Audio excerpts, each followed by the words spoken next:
Bismillahirrahmanirrahim. Assalamualaikum warahmatullahi wabarakatuh. Al-Fatihah ila ruhi sayyidina habibina syafi'ina Rasulillah sayyidina Muhammad ibn Abdullah sallallahu alaihi wa ala alihi wa sahbihi wa azwajihi wa dzurriyyatihi wa ya'lil rijatin bil jannah wa yaqawna bi asrarihim wa anwarihim wa alumihim wa nafahatihim barakatihim fid dini wa dunya wal akhirah waj'alna min hisbihim irzuqna mahabbatahum wa tawaffana min ladihim ayashirna bi zumratihim lafiyatin wa salamatin bimal fadatah kitab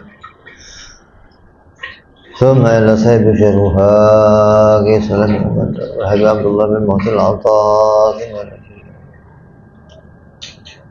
نفعنا الله بهم وبعلومهم لهم الفاتحة أعوذ بالله من الشيطان الرجيم بسم الله الرحمن الرحيم الحمد لله رب العالمين الرحمن الرحيم مالك يوم الدين إياك نعبد وإياك نستعين اهدنا الصراط المستقيم صراط الذين أنعمت عليهم غير المغضوب عليهم ولا الضالين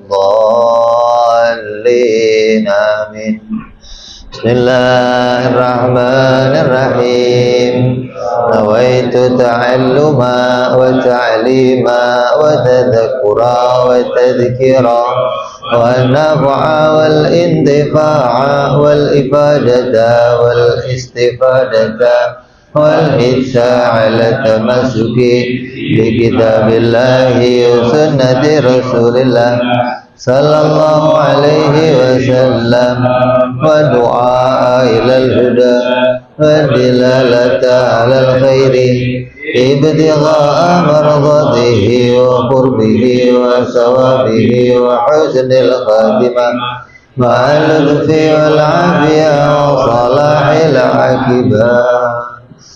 Bismillahirrahmanirrahim. Alhamdulillahirabbil alamin. Shalatu wassalamu ala asyrafil anbiya'i wal mursalin sayyidina wa habibina wa syafi'ina wa maulana Muhammadin wa ala alihi wa sahbihi ajma'in, amma ba'du.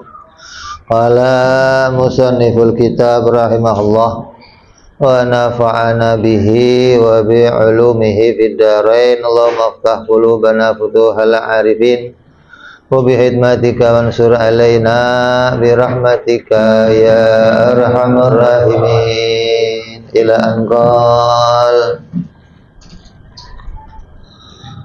wa amur bil urfin wajtanib namimah wa ghibatan wa haslatan damimah, dan perintahkanlah kepada yang ma'ruf serta jauhi perbuatan namimah, ghibah, dan juga perbuatan yang tercela.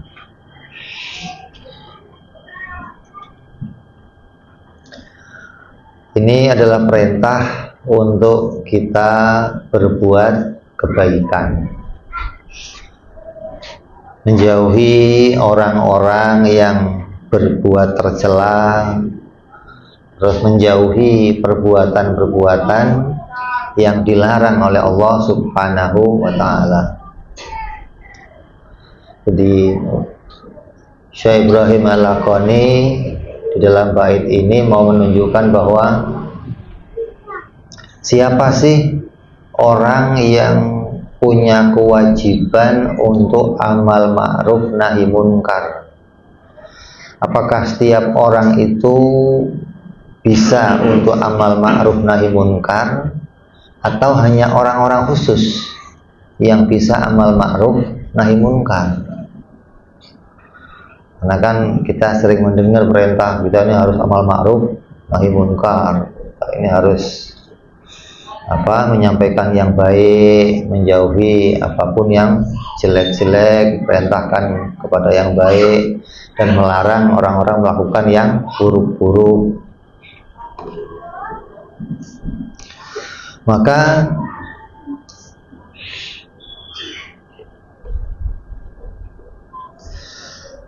Dikatakan oleh sebagian ulama bahwa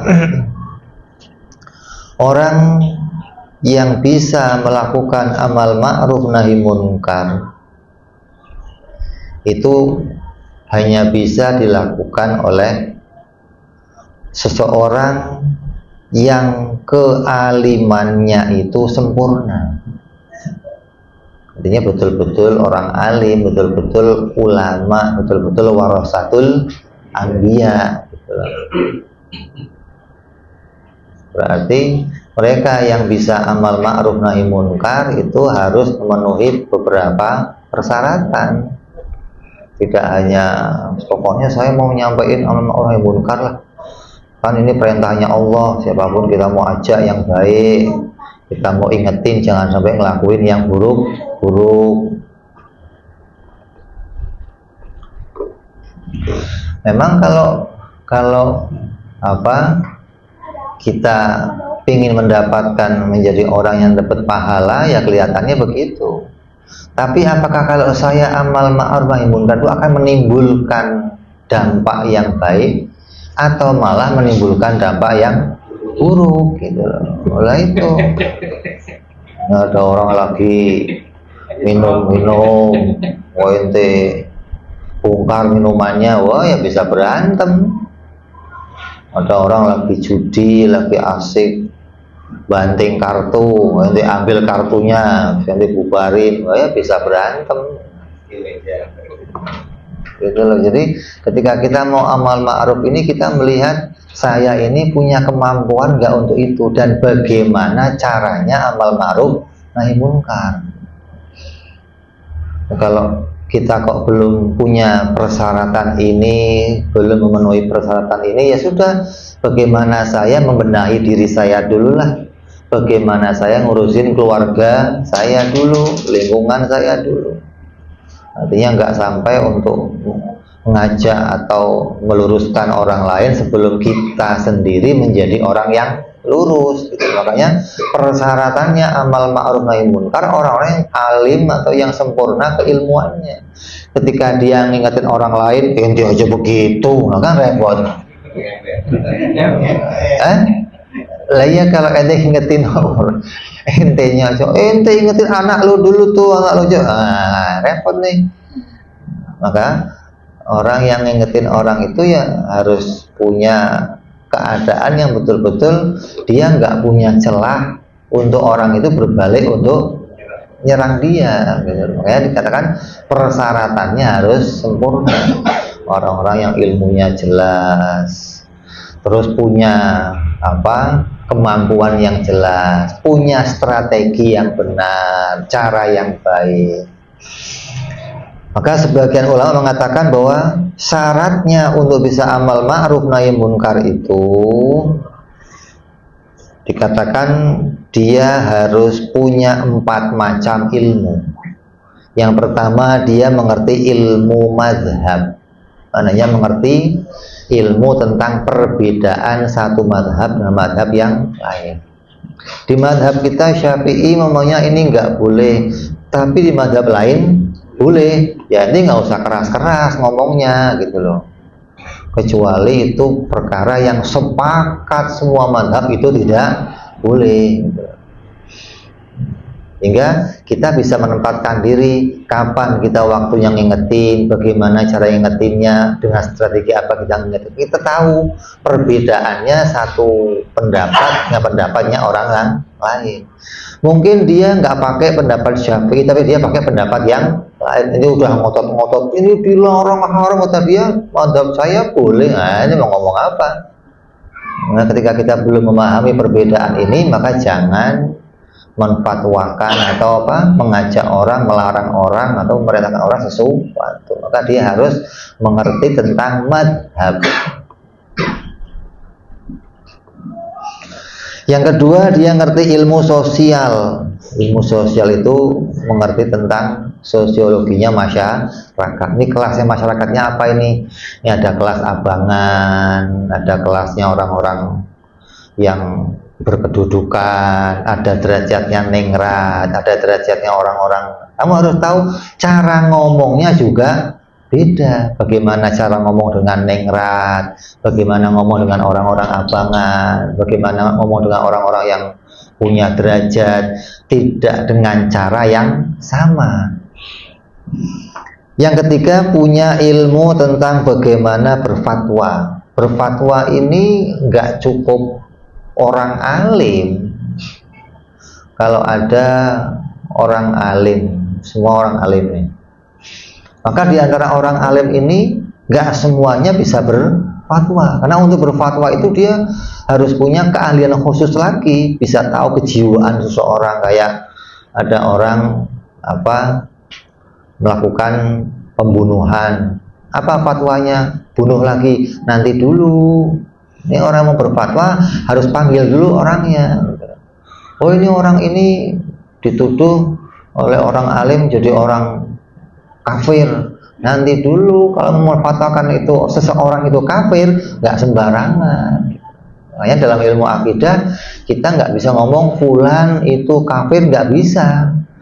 Kita yang bicara akidah yang seperti ini hukumnya kafir. Kalau fulannya, kita nggak bisa. Itu urusannya ahli fatwa, bukan kita. Kita nggak bisa menjustis seseorang, menghukumi seseorang. Oh, ini orang ini kafir, orang ini murtad, orang ini. Karena orangnya itu ketika kita mau menentukan suatu hukum harus punya alasan. Kayak ente dapetin foto, ada seorang kiai sujud di depan berhala, fotonya disebar. Ente fatwa, kiai kafir, kiai murtad, di berhala sujud. Padahal nggak begitu. Dia lagi lewat depan berhala, HP-nya jatuh. Pas dia ngambil, difoto dari belakang, diedit. Orang main nggak tahu tuh kiai itu lihat sujud depan berhala. Nanti dulu panggil dulu orangnya, tanyain kenapa, riwayatnya gimana. Ini ahli fatwa begitu, gitu loh. Nggak bisa mutusin sesuatu dari dohirnya aja, nggak bisa. Apalagi hasil ghibahnya seseorang, fitnahnya seseorang, apalagi zaman sekarang.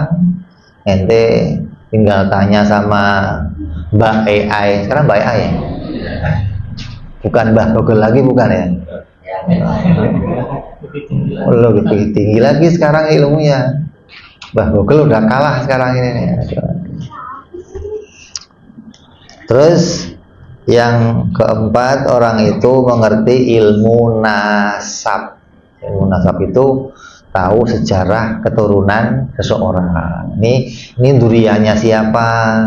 Oh, ini keturunannya siapa? Ini dari golongan mana? Kita harus tahu. Karena ini akan mempengaruhi nanti caranya seseorang berdakwah, cara seseorang untuk berfatwa.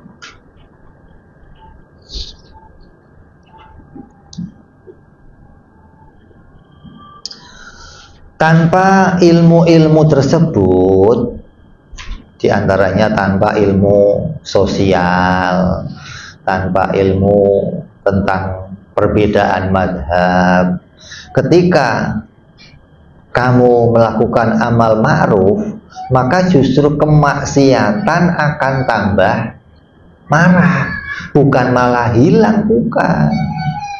Karena ketika ente menyampaikan sesuatu, menyinggung seseorang, membuat orang itu marah, membuat orang itu nggak terima, hingga mereka tambah brutal, tambah ngelakuin perlawanan, ini bisa berbahaya gitu loh. Yang tadinya di suatu kampung ente pengen membuat orang kampung itu aman, kampung itu tentram, malah bikin kacau di suatu kampung gara-gara salah menfatwakan sesuatu. Kayak ente mau ngajarin tauhid di suatu kampung, atau ini ngomong ente mah sholat aja, main sholat nggak ngasih tauhid, kafir ente. Wah, ini yang tadinya kampung damai pada sholat, kadang-kadang ente malah rame akhirnya.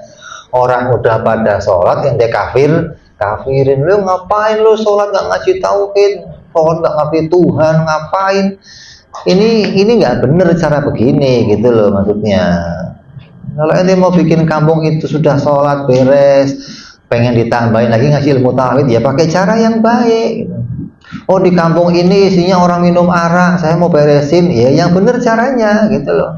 jangan ente arak diminumi, dibongkarin semua, ente sendirian, wah ya dikeroyok sekampung ente. Kayak dulu zamannya Rasul SAW juga untuk ada sebuah pelarangan itu bertahap datangnya, larang satu persatu, jauhi dulu homer, kalau sholat mabuk jangan sholat, bertahap tuh perintahnya sampai dilarang minum homer. Jadi orang yang nggak ngerti ilmu sosial, nggak ngerti bagaimana caranya ngomong sama orang, nggak bisa berfatwa, nggak bisa.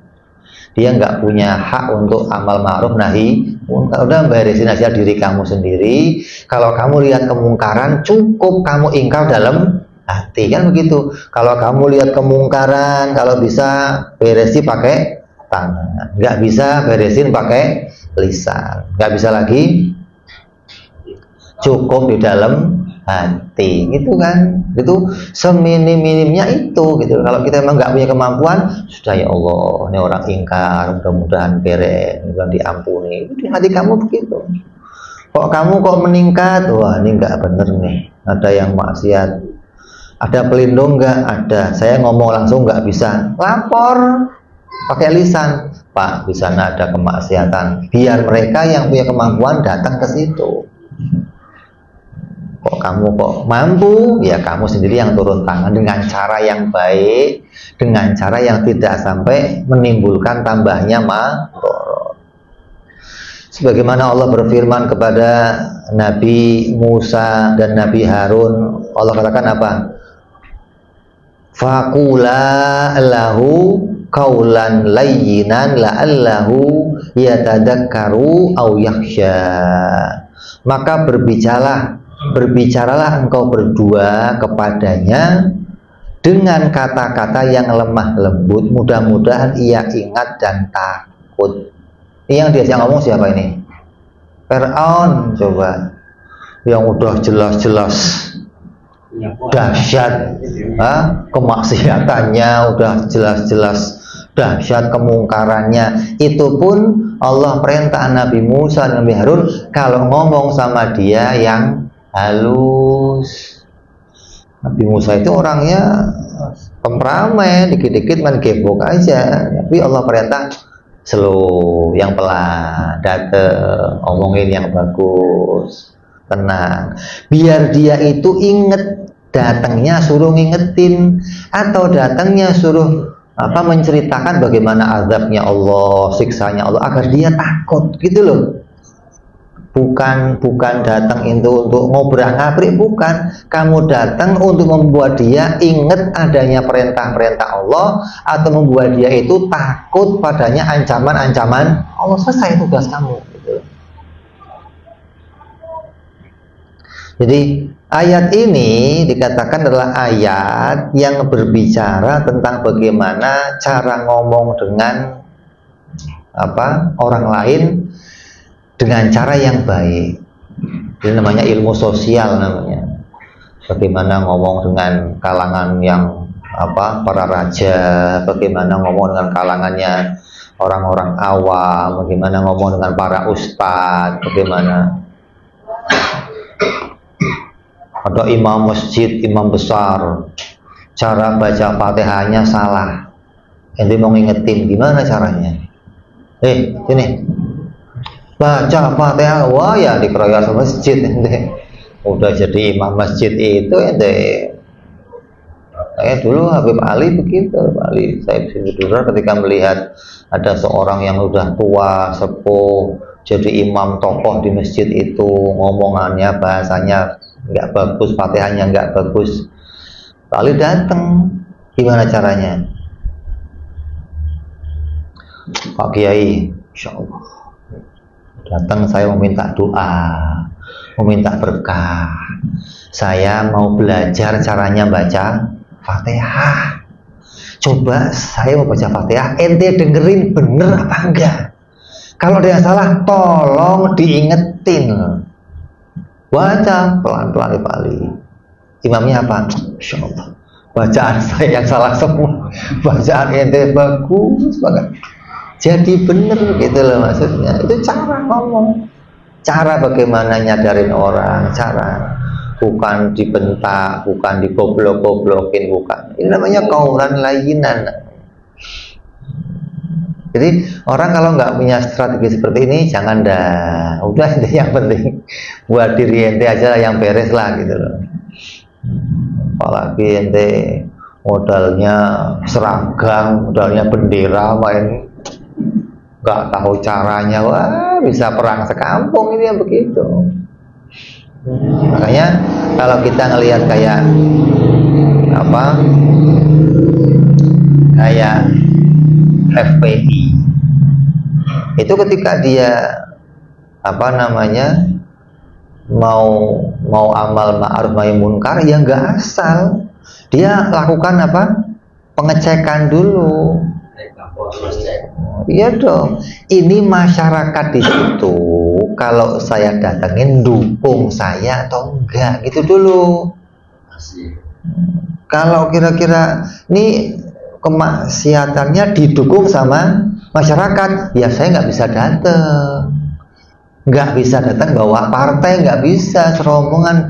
Datangnya bagaimana? Kirim ustadz untuk nyadarin masyarakatnya dulu gitu.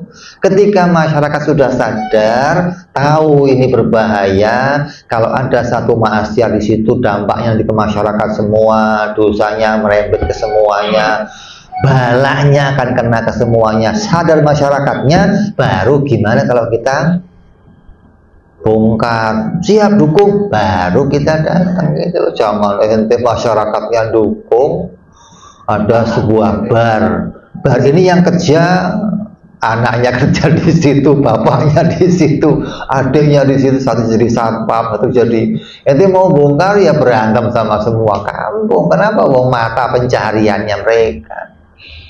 Jadi sadarkan dulu masyarakatnya, baru kita bisa ngomong. Kalau enggak, jangan dah, kita nggak ngerti cara yang bagus untuk berfatwa atau untuk apa, amal ma'ruf nahi munkar, jangan sampai kita ikut-ikutan.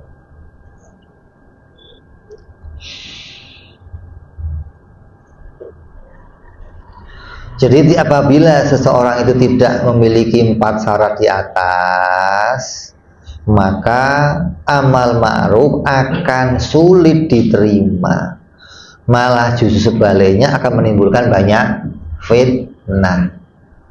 Udah banyak fitnah, timbulnya malah banyak kemadharatan. Udah, jangan sekali-kali kita berani yang demikian.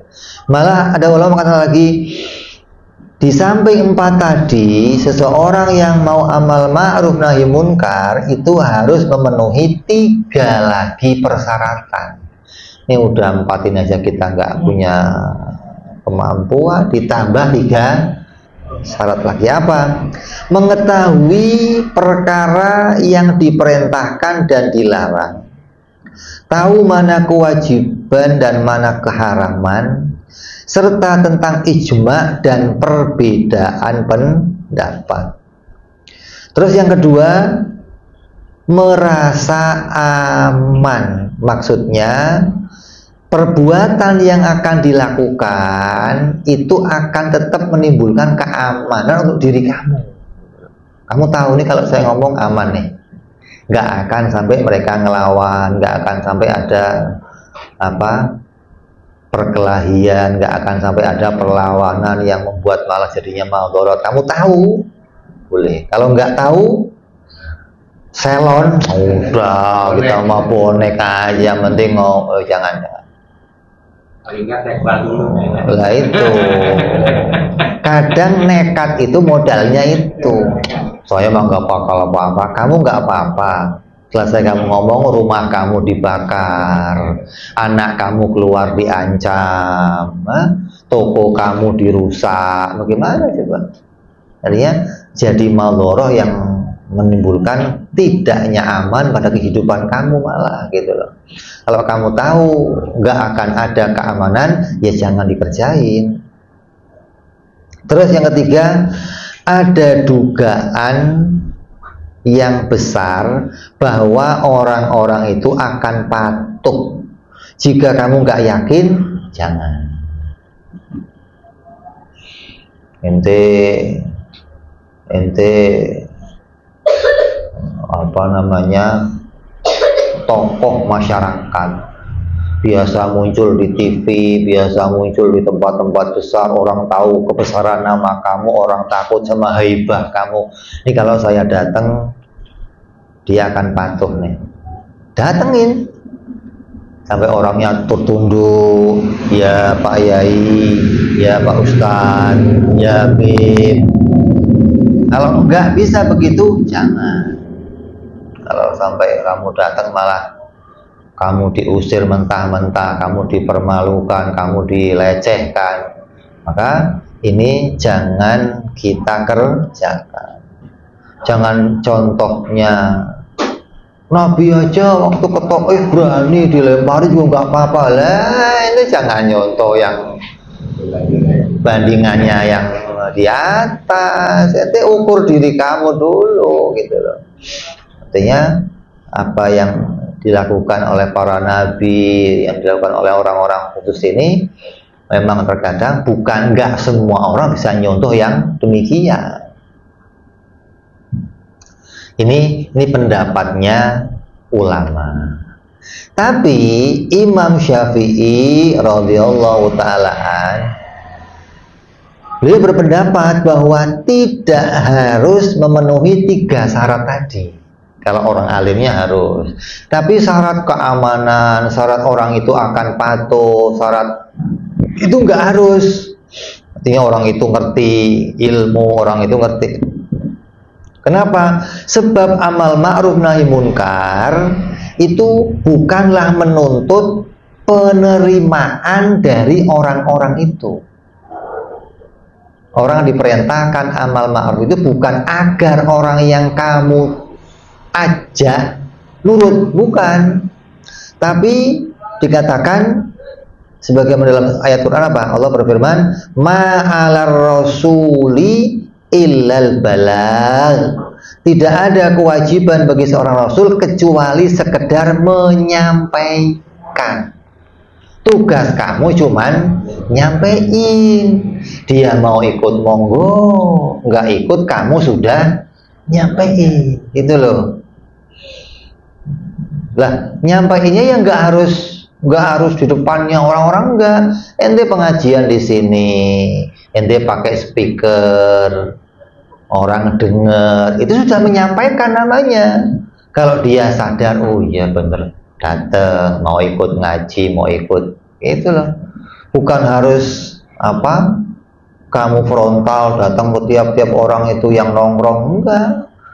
Kamu ngaji di satu kampung, nanti orang-orang kamu yang ngaji itu akan ngomong sama orang lain, akan cerita, akan nyampein. Yang mau ikut, alhamdulillah. Yang nggak ikut, ya Allah belum kasih hidayah. Karena tugas kamu hanya menyampaikan. Tugas kamu hanya memberikan apa yang kamu peroleh, apa yang kamu tahu, sampaikan kepada orang lain. Dikatakan pula, wa dzakir fa inna dzikra tanfa'ul mu'minin. Berilah peringatan, karena peringatan itu akan bermanfaat untuk orang-orang yang beriman. Kamu cuma ngingetin, awas, ada ancaman Allah. Setelah mati ada siksa. Kamu akan mengalami hal-hal yang buruk nanti setelah kematian. Siapkan bekal dari sekarang. Yang namanya kematian nggak pakai urut abjad. Kapan aja orang bisa mati. Hati-hati. Ini peringatan gitu doang. Ketika dia, oh iya ya, sadar, kembali dia. Apalagi yang preman-preman udah tengik-tengik, yang udah bulukan. Ini ketika kamu sampaikan dengan kata-kata yang bagus, kamu ingetin bagaimana nanti orang itu akan mati, bagaimana beratnya kematian, apa modal kita menghadapi kematian, bagaimana aman dari kematian, siksa kubur, dia akan ingat, oh iya, saya dari kecil, dari muda udah maksiat terus, mau modal apa lagi saya nanti lah, begitu aja. Sampai dia, oh iya, sudah waktunya saya kembali ke jalannya Allah, udah waktunya saya ini mendekatkan diri, mempersiapkan modal untuk akhirat. Ini yang mau kita jadikan tujuan, yaitu memperingatkan mereka. Bukan kalau kamu ingetin harus orangnya ikut, kalau enggak oh kita lawan, pokoknya harus bubar, harus mau masuk masjid, ya nggak bisa. Ada lagi yang sudah kamu ingetin, udah beres, sudah baik, dia mau tobat sadar, begitu masuk masjid, tumben lu ke masjid, mau ngapain? Oh, keluar lagi akhirnya, udah betul-betul sadar, masuk masjid. Oh, ini mau ngambil sendalnya orang lo ya, mau ngincer kotak masjid lo ya. Ini yang kadang.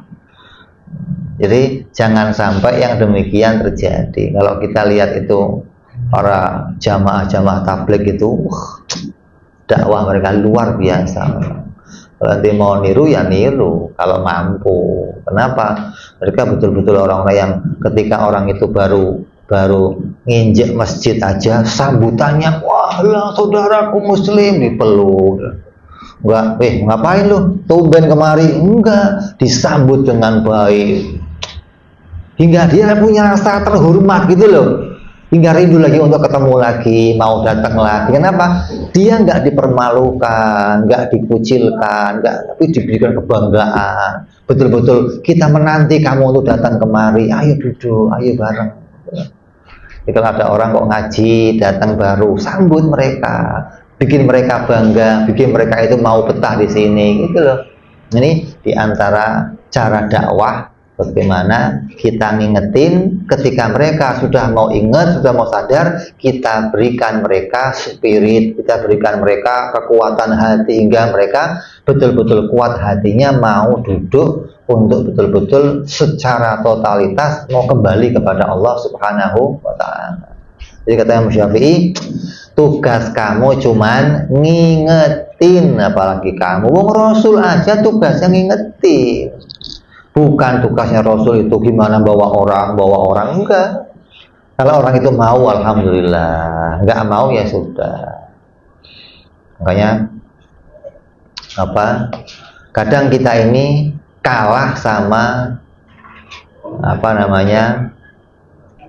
sama dakwahnya para misioneris. Tahu nggak kamu? Kenal nggak? Misioneris itu orang-orang Nasrani. Mereka itu nggak seperti apa yang jadi pendapat Imam Syafi'i. Kalau mereka pendapatnya harus kena gitu loh. Kalau kita kan nggak, harus cukup menyampaikan.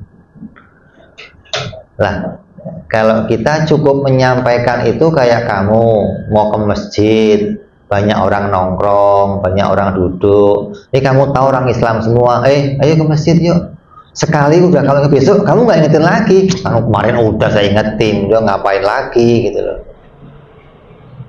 Kayak ngingetin cukup sekali. Padahal perintahnya watawasau bil haqqi watawasau bis sabr. Ya kamu ingetin dia dengan cara yang sabar terus, hari ini belum, besok. Kayak begitu misioneris, hari ini datang lagi, besok datang lagi. Sampai ketika mereka itu baru lewat aja, masuk rumah semua tutup kunci. Kenapa? Ada dia datang, repot kita jawabnya. Ketakutan karena apa? Mereka sebenarnya tahu dia ngajak kebaikan, tapi dia belum siap menerima kebaikan. Kenapa kok belum siap? Karena seseorang yang nggak mau menerima kebaikan itu, dia nggak mau terhalang kebebasannya, itu doang ternyata. Kebebasan bagi dia itu enak. Bebas ngelakuin apa aja, bebas tidur kapan saja, bebas mau makan apa saja, bebas mau ngerjain apa saja. Ini dianggap kenikmatan. Ketika saya diajak oleh satu kelompok, maka kebebasan saya akan hilang. Nah, hilangnya kebebasan ini bagi mereka merasa terpenjara, gitu loh. Jadi mereka itu kadang yang nggak mau menerima ini karena merasa tadi akan takut akan kehilangan kebebasan. Jadi banyak riwayat-riwayat, ada misionaris datang ke rumahnya datang ke rumahnya ustadz lagi didakwain, datang dia nggak urusan, Kenapa? Dia kan nggak tahu, kayak jamaah tabligh lah, dari sini pindah kemana, luar Jawa, datang. Dia kan nggak tahu nih siapa aja yang didatengin. Yang penting dia tugasnya datang aja orang, ayo ke masjid, kita berjamaah, ayo kita ibadah, ayo kita datang pindah ke rumah orang lagi, ayo kita sholat, ayo kita. Dia nggak bongkar-bongkar kemaksiatan, enggak. Dia tugasnya hanya ngajak untuk berbuat baik. Ini Ustadz ini tiap hari datengin, lama-lama saya mau jawab apa ini. Akhirnya ini Ustadz ini gimana caranya ini ngusir orang ini? Kalau tiap hari begini saya nggak bisa kemana-mana, terikat. Diajak ngomong, ya dia udah nggak bisa. Ini mau nggak mau harus gimana caranya dia nggak datang lagi. Akhirnya dia kontak sama kawannya. Nanti kalau dia datang, kamu bisikin saya sesuatu. Udah pura-pura bisikin aja. Nanti saya mau acting, ya udah. Begitu datang dia, ada kawannya santrinya tadi disuruh bisikin. Begitu bisikin selesai, nangis dia. Wah, nangis terjadi-jadinya. Ini si orang ini bingung. Bapak ada apa? Ada apa? Nanti Pak, nanti nangis lagi. Udah reda, ada apa? Saya dikasih tahu tadi, apa? Jibril mati. Ketawa, hahaha, ente ini ada saja. Mana ada malaikat kok mati? Jibril yang nggak bisa mati. Lah kalau Jibril nggak bisa mati, kok Tuhan bisa mati gimana? Pulang, selesai. Ini orang nggak bisa diajak ngomong. Kalau malaikat aja nggak bisa mati, apalagi Tuhan. Habis itu besok udah nggak muncul lagi, ini orang udah nggak bisa diajak ngomong.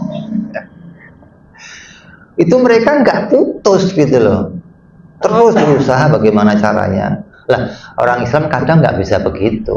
Ini kalau kamu mau melihat golongan orang-orang Islam yang semangatnya seperti itu, ya ini orang-orang apa, jamaah tabligh. Mereka hatta ke diskotik masuk, yuk. Tempat-tempat biliar, ngapain? Ngajak untuk ke masjid, nggak disuruh bubar, enggak bubar, enggak, ngajak untuk ke masjid. Ayo nanti zuhur atau asar atau subuh kita ke masjid ya, berjamaah, kita tunggu ada pengajian di masjid, besok datang lagi. Enggak disuruh bubar, enggak. Karena kalau mengambil pendapat Imam Syafi'i, tugas kamu hanya menyampaikan, bukan agar orang itu menerima. Bukan menerima itu nanti futuhnya hati, hidayah dari Allah Subhanahu wa ta'ala. Maka diantaranya Imam Nawawi berkata, para ulama berbeda pendapat tentang kewajiban amal ma'ruf nahi munkar bagi seorang mukallaf. Itu kewajibannya tidak gugur dikarenakan prasangkanya bahwa apa yang dia lakukan tidak akan diterima. Gara-gara kamu menyangka ini kalau saya ngomong nggak bakal diterima nih, terus gugur kewajiban amal ma'ruf? Enggak, tetap ada kewajiban. Karena tugas kamu bukan sampai orang itu menerima. Tugas kamu hanya menyampaikan, mau terima nggak terima, tugasnya menyampaikan. Fir'aun, Nabi Musa terus nggak putus-putus. Abu Lahab terus nggak putus-putus, Nabi menyampaikan. Tetap ada kewajiban untuk amal ma'ruf nahi munkar. Dalam kitab Ihya Ulumuddin disebutkan nasihat yang benar itu lebih utama disampaikan kepada siapa? Lebih utama disampaikan kepada para pemimpin yang dolim. Dia mau amal ma'ruf nih, mau nyampaikan kebaikan, mau ngingetin nasihat. Yang paling baik saya pilih yang mana? Kalau bisa, Ya pemimpin, Pak RW, Pak RT, Pak Lurah, apalagi presiden, raja-raja, para wali-wali kota. Kalau bisa ya nyampaikan ke mereka kalau mereka melakukan kezoliman, dibandingkan amal ma'ruf kepada orang. Ini kalau bicara utamanya. Kenapa? Karena dampaknya ketika mereka baik itu dampaknya menyeluruh gitu loh. Kalau ente nasihatin satu orang, dampaknya ya untuk orang itu aja. Tapi kalau yang disampaikan ini kepada pemimpin ini, kalau dia berbuat baik, dampaknya untuk banyak orang nanti. Ini keutamaannya lebih utama kepada seseorang yang menjadi pemimpin. Ini lebih utama daripada memerangi orang musyrik. Ini ada sekelompok orang musyrik yang yang mau memerangi orang Islam. Kita harus perang. Maka perang kepada mereka itu tidak lebih besar pahalanya daripada kita menasehati orang-orang muslim yang pada berbuat zalim di antara pemimpin kita. Ini perbedaannya antara ulama. Jadi kamu harus tahu, kalau saya mau amal ma'ruf, mau pakai yang mana nih? Mau pakai yang ini atau pakai yang ini? Jadi disepakati oleh para ulama, apa yang menjadi tugasnya orang mukmin itu nggak berhenti, itu tetap wajib amal ma'ruf nahi munkar, walaupun kamu punyanya sedikit kemampuan, karena tugas kamu hanya menyampaikan. Mau dikatakan apa? Balighu anni walau ayat. Sampaikanlah apa-apa yang dariku walaupun cuma satu ayat. Nah, tugas kamu hanya mengingatkan, menyampaikan. Ini loh ada pahalanya Allah, ini loh ada ancaman nerakanya Allah. Hanya menyampaikan, bukan bagaimana kamu mengajak mereka sampai harus ikut, enggak. Ini diantara perintahnya kita amal ma'ruf nahi munkar. Terus kalau kita mau melihat ayatnya di Quran tentang amal ma'ruf nahi munkar, itu kalau kata Kiai, ayatnya itu ayat Makkiyah.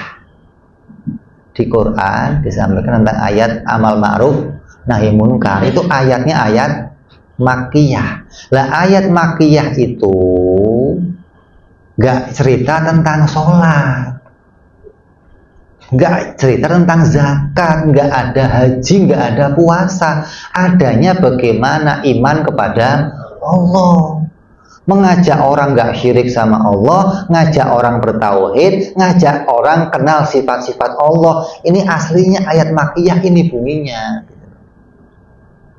Bukan ayatnya ayat Madaniyah, bukan. Kalau ayatnya Madinah sudah isinya ya sholat, puasa, ada haji, ada zakat. Tapi kalau ayatnya Makkiyah, maka isinya ayat itu hanya bicara tentang bagaimana orang itu nggak syirik, bagaimana orang itu mengetahui akidah, kenal sifat-sifat Allah. Ini yang utamanya amal ma'ruf nahi munkar. Jadi kalau ente mau ngingetin orang, ya ini yang mau kita ingetin. Tidak kamu ingetin, jangan sampai orang itu nggak kenal sifat-sifat Allah, kenal sifatnya Allah. Karena orang yang kenal sifat Allah itu akan jadi orang-orang yang diberi kebahagiaan yang luar biasa nanti di akhirat. Ini asalnya ayatnya amal ma'ruf nahi munkar ini. Tapi kemudian ketika sudah sampai kepada kita, karena sudah sampainya ayat-ayat Madaniyah, ayat yang turun di Madinah, kemudian dialihkan yang tadinya perintahnya untuk enggak syirik, diperintah untuk mengetahuinya Allah, diganti nyuruh sholat, diganti nyuruh puasa, nyuruh haji. Kemudian diantaranya lagi tadi dikatakan oleh Syekh Ibrahim Al-Laqani bahwa jauhilah adu domba, namimah. Janganlah kamu menjadi orang yang suka mengadu domba. Apa sih adu domba itu? Adu domba itu apa? Bukan kayak di Garut, bukan. Itu mah asli adu domba kalau itu. Roma Irama juga ada ya.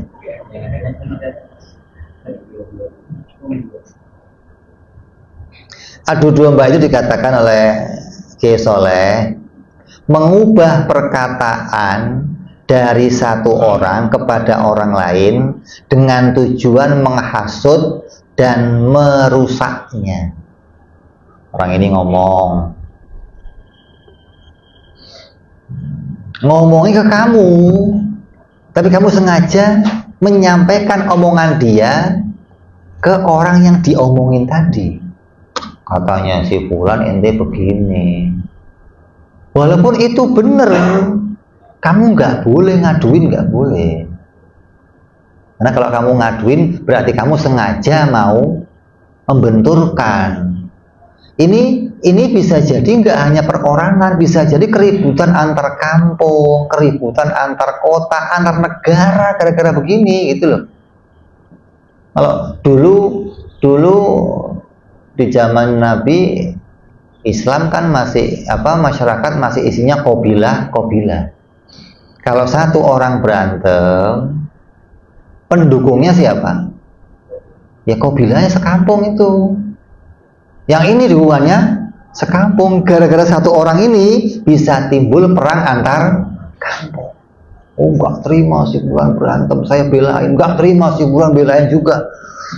Kampung ini kalah, nyewa di kampung lain. Wah, akhirnya bisa perang antar kota, bisa perang gara-gara hanya satu orang. Padahal sebabnya cuma sedikit. Makanya iblis itu dapat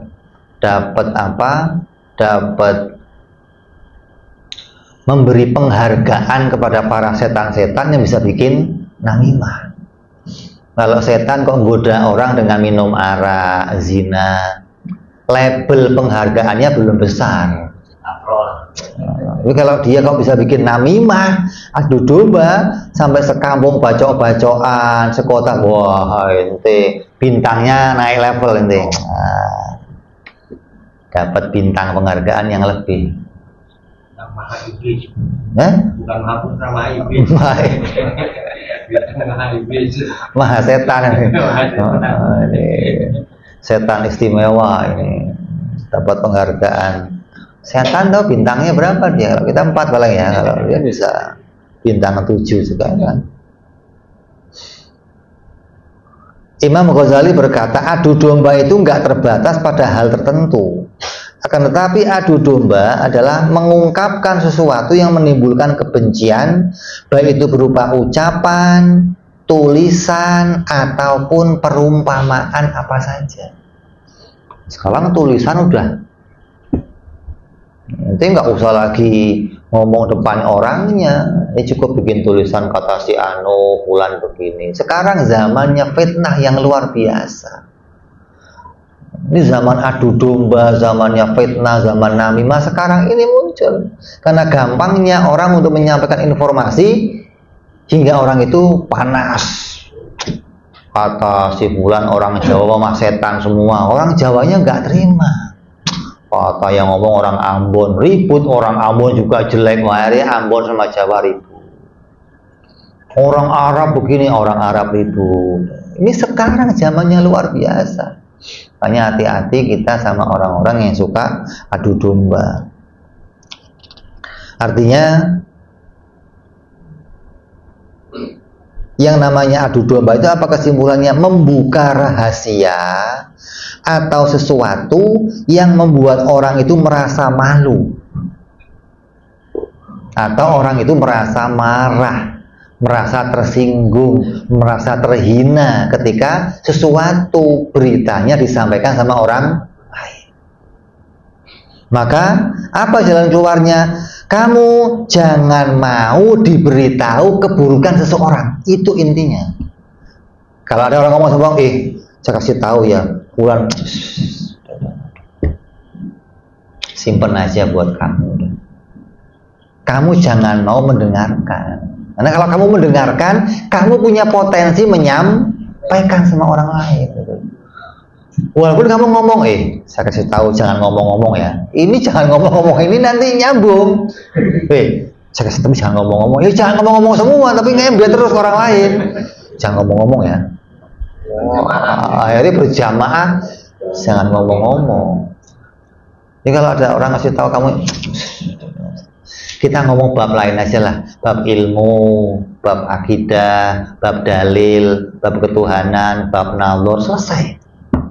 Jangan beri orang potensi untuk menceritakan apapun yang jadi keburukan orang lain.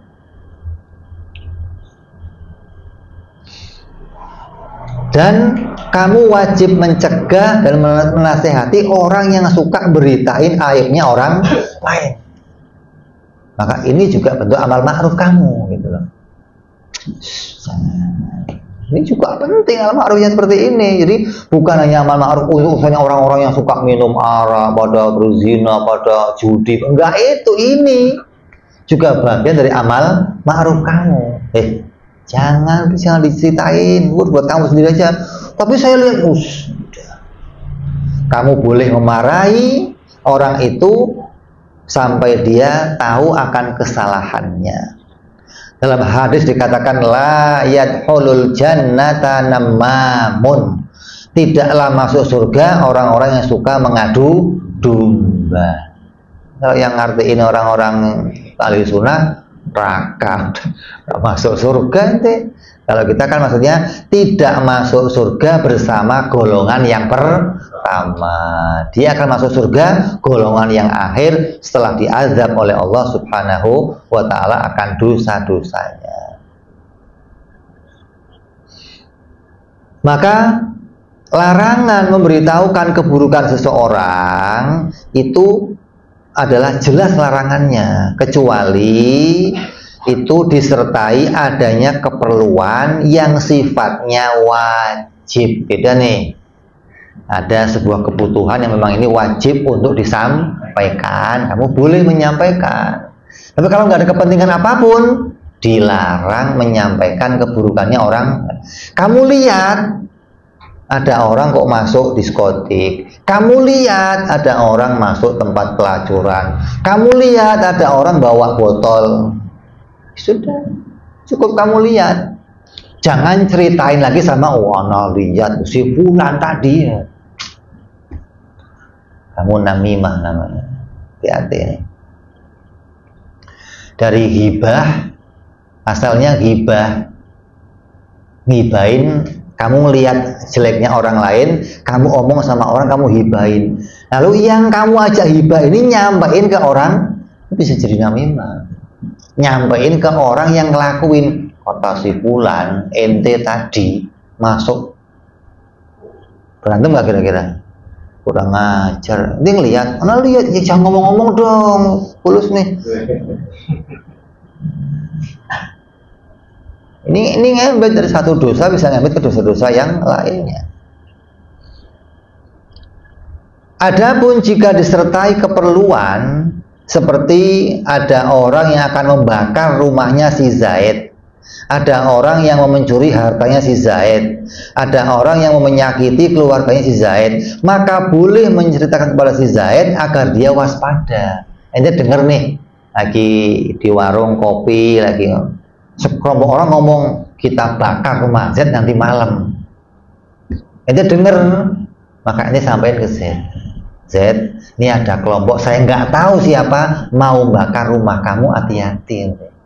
Selesai. Hingga dia bisa apa? Waspada. Hati-hati. Bisa antisipasi gimana. Maka juga wajib menghindari yang namanya ghibah. Namimah tadi yang adu domba, ada lagi ghibah. Apa ghibah itu? Ghibah itu menyebutkan sesuatu tentang saudaramu di mana dia tidak akan suka jika mendengar berita itu. Walaupun hal itu hal yang benar gitu loh. Ada orang minum arak, dia udah umpet-umpetan yang dia ceritain sama orang lain. Si Fulan tadi di pojok sana minum, ditanya bener ente, yang ngasih tahu siapa si anu, malu dia, itu ghibah namanya. Beda sama seleb-seleb yang memang dia nyeritain aibnya di media sosial, dia pamer, kamu cerita sama orang itu nggak ghibah. Kenapa? Karena dia sendiri yang menunjukkan secara umum. Sama kayak orang-orang fasik yang udah minum pakai botol di tengah jalan, itu ngomongin nggak apa-apa. Kenapa? Karena dia yang menampakkannya gitu loh.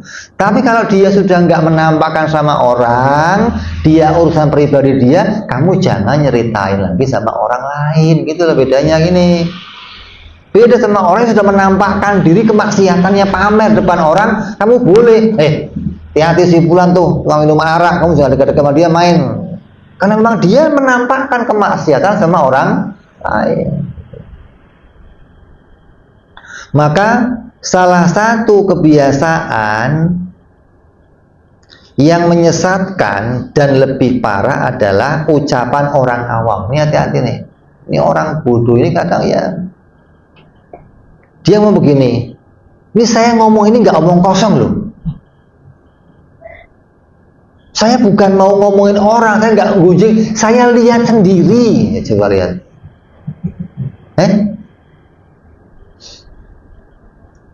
si Fulan udah begini, si Fulan udah begini, saya lihat, saya tahu sendiri. Maka kata-kata yang seperti itu namanya ghibah. Bisa jadi orang itu terseret kepada hukum murtad. Coba, mana murtadnya? Menganggap menyampaikan yang seperti itu kepada yang nggak ada perlunya itu kebolehan. Hati-hati nih, yang tadinya hukumnya haram, dia meyakini itu boleh, dia berubah satu hukum. Hati-hati, bisa jadi kafir seseorang. Jadi walaupun kamu lihat sendiri, kamu nggak perlu ngomong sama orang, kecuali yang nanya kamu hakim. Ini kamu lihat, saya nggak mau ngomong Pak Hakim takut ghibah, ya repot. Kalau depan hakim sebagai saksi, kamu harus ngomong, iya saya lihat Fulan begini, begini, begini, karena untuk keadilan. Tapi kepada orang yang nggak ada keperluannya, kamu nggak perlu ngomong, haram ini ngomongin gitu loh. Nah, dikatakan menutup aib saudara kamu, kamu akan ditutup aibnya oleh Allah Subhanahu wa Ta'ala. Jangankan hal begitu, ada seorang wanita jajan mau beli gula di warung, cantik wanitanya. Penjaga warungnya keluar, pas keluar wanitanya kan tuh bret gitu, mukanya merah, mau pulang tanggung depan warung, mau terusin malu, beli gula, Pepsodent, gula, beras, ketawa dia, aman, katanya budek orangnya. Itu nutupin aibnya orang lain gitu loh. Pahalanya luar biasa. Jangan kebelet ya mbak, tambah merah mukanya, udah tahu dia malu nanti ngomongin begitu. Jadi nutupin aibnya orang itu luar biasa pahalanya, bukan malah diumbar depannya orang lain. Maka contoh lain daripada ghibah adalah perkataan seorang pengarang di buku yang dia menuliskan pendapat si Fulan ini salah, si Fulan ngomongnya ngawur, si Fulan ngomongnya begini, si Fulannya diomong, bukan pendapatnya aja yang kita bahas, jangan gitu loh. Maka ini sama seperti hal yang haram, kecuali ia bertujuan menasehati agar pendapat yang salah tersebut tidak dihukumi, tidak diikuti, maka hukumnya tidak haram karena itu termasuk nasihat, bukan kebencian, bukan ngomongin jeleknya seseorang, tapi mewanti-wanti agar kamu jangan ikut pendapatnya si Fulan. Bukan hanya tujuannya untuk jelekin si Fulan. Maka hukum ghibah adalah haram menurut kesepakatan ulama. Hanya saja mereka berbeda pendapat tentang apakah ghibah ini masuk dosa kecil atau ghibah masuk dosa besar. Allah berfirman dalam Al-Quran, ayuhibbu ahadukum ayyakula lahma akhihi maitan. Apakah salah satu di antara kalian suka memakan daging saudaranya yang telah menjadi bangkai? Ini ngomongin orang itu dianggap oleh apa? Seperti kamu makan daging saudara kamu sendiri. Maka dikatakan apa? Di akhirat nanti ada orang yang bangkit tapi mukanya nggak ada dagingnya, tinggal tengkorak. Kenapa? Ini orang-orang yang suka ghibah kepada orang lain. Ayat tersebut mengungkapkan bahwa ghibah itu seperti memakan daging atau bangkai saudara muslimnya yang masih mentah. Imam Al-Qurtubi dari mazhab Maliki berpendapat bahwa ghibah merupakan dosa besar tanpa ada perbedaan pendapat lagi berdasarkan ayat di atas. Pendapat lain mengatakan ghibah termasuk dosa kecil. Ini beda-beda pendapatnya ulama. Tapi pendapat yang muktamad yang dapat dipegang apa? Jika ghibah itu ngomongin orang alim, hati-hati nih. Yang kamu ghibahin orang alim, yang kamu ghibahin para penghafal Al-Quran, hati-hati nih. Nanti ngomongin kejelekannya UAS, nanti ngomongin kejelekannya apa? UAS ada UAH. Hati-hati nih. Kenapa? Karena itu termasuk dosa besar. Kalau ngomongin yang lainnya yang enggak, itu termasuk dosa kecil. Ini pendapatnya ulama. Tapi tetap itu bagian dari hukumnya adalah perkara yang haram. Ketahuilah bahwa ghibah diperkenankan dalam 6 perkara. Ngomongin kejelekannya orang boleh dalam 6 perkara. Apa yang pertama? Ngomong tentang kezalimannya orang ketika di depannya seorang hakim. Nah, boleh. Hakim, si fulan menganiaya saya begini, fulan begini, boleh. Atau hakim nanya tentang kamu, kamu jadi saksi, gimana si fulan? Ngomong, saya lihat sendiri apa hakim dia begini. Kalau enggak, ya jangan. Terus yang kedua, orang yang minta tolong untuk menghilangkan kemungkaran dan kezaliman. Ente lapor sama polisi, ente lapor sama ulama, tolong dong Pak, tetangga saya ini ada kezaliman begini.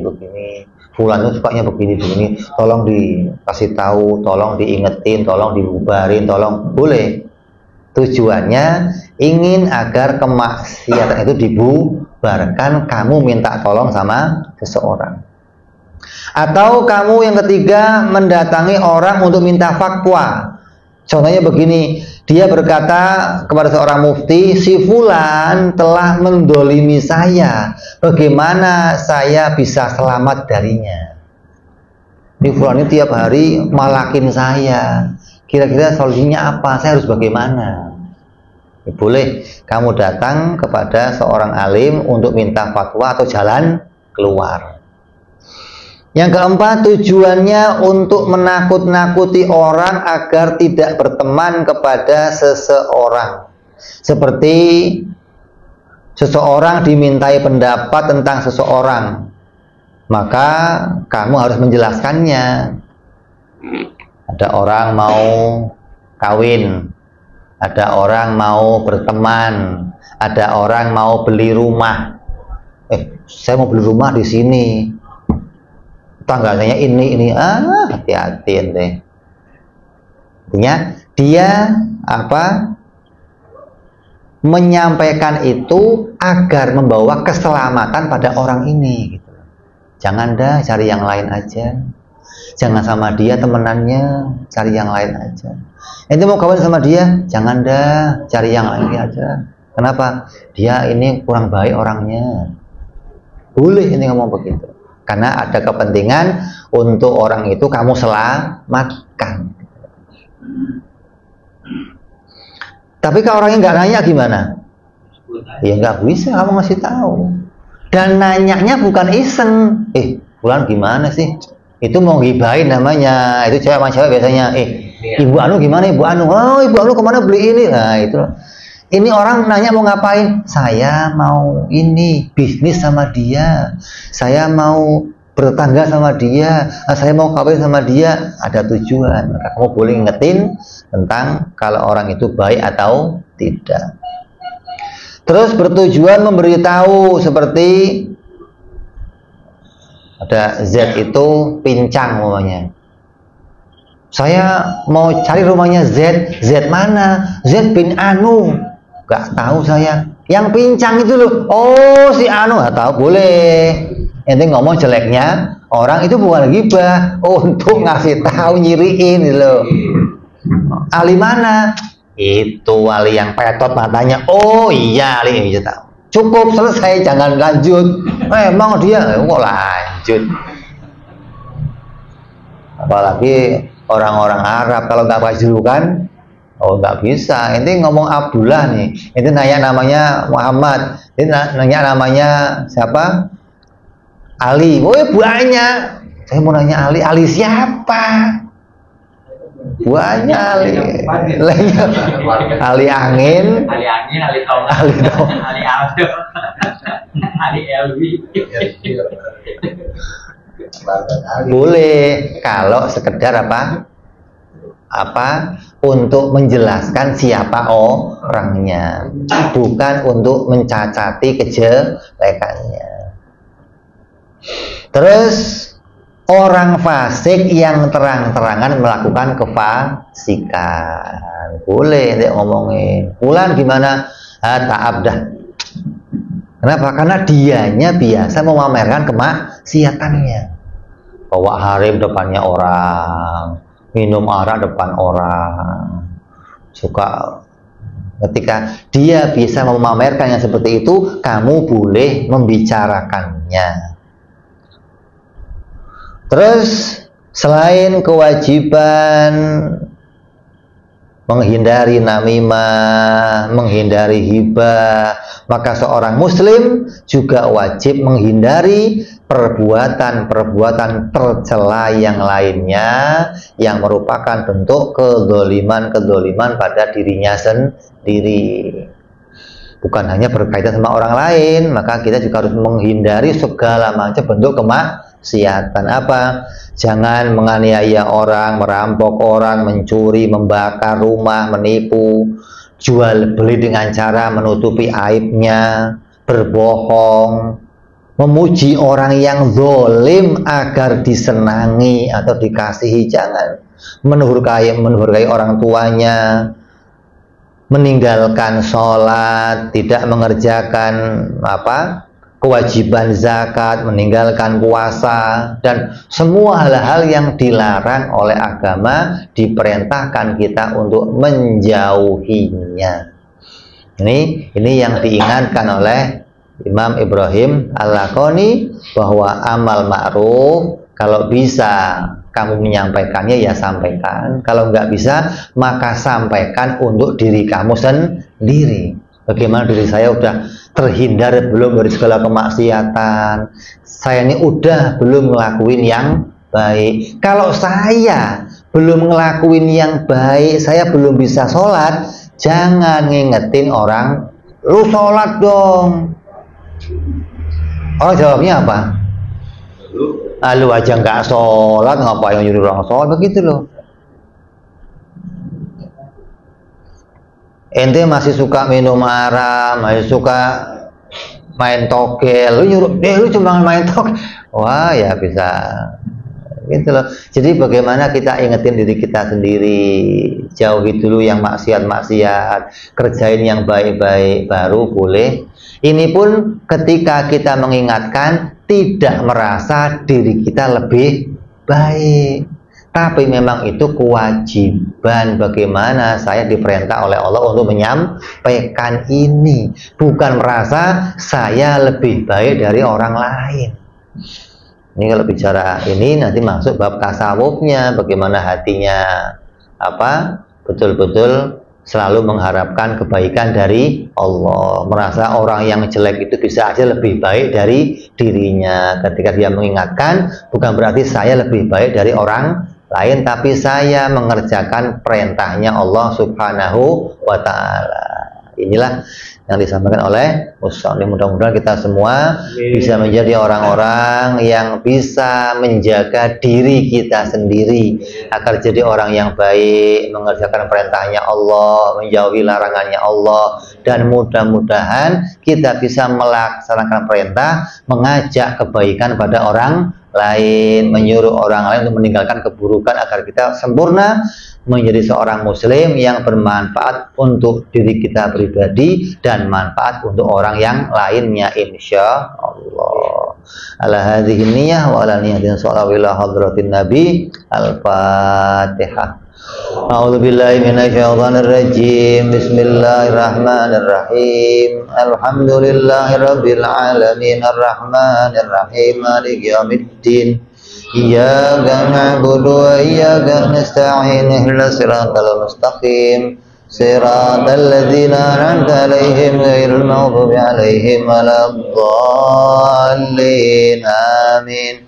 Ya Rabbana i'tarafna bi annana iqtarafna wa annana asrafna 'ala al-ajrafna fatub alaina tauba taghsil likulli hauba wastur lana aurati wa amin raati wa'firli walidina rabbi wa mauludina wal ali wal irwani wa sairil hillani wa kulli di mahabbah au diratin au suhbah wal muslimina ajma' amina rabbi fadlan wa judan mannan la biktisabi minna